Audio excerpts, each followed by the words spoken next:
باپ اور بیٹے اور روح القدس کے نام میں آمین۔ ہمارے لیے آج کی تلاوت مقدس پولس رسول کا پہلا خط تسالونیکیوں کے نام، اس کا 2 باب اور اس کی 9 آیت سے لے کر 13 آیت تک۔ کیونکہ اے بھائیو، تم ہماری محنت اور مشقت کو یاد رکھتے ہو کہ ہم نے اس لیے کہ تم میں سے کسی پر بوجھ نہ ہو، رات دن کام کر کے تمہیں خدا کی انجیل کی منادی کی۔ تم گواہ ہو اور خدا بھی ہے کہ تم ایمان لانے والوں میں ہم کیا ہی پاکیزگی اور راست بازی اور بے عیبی سے گزران کرتے تھے۔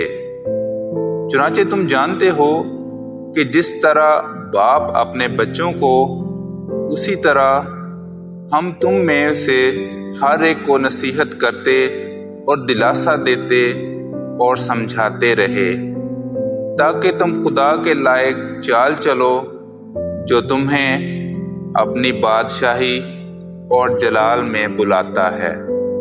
اس واسطے ہم بلا ناغہ خدا کی شکر گزاری کرتے ہیں کہ جب خدا کا کلام جسے ہم سناتے ہیں تمہیں ملا، تو تم نے اسے آدمیوں کا کلام نہیں بلکہ جیسا در حقیقت ہے خدا کا کلام جان کر قبول کیا، اور وہ تم میں جو ایمان لائے تاثیر بھی کر رہا ہے۔ کلام اقدس کا پڑھا اور سنا جانا ہم سب کے لیے باعث برکت ہو۔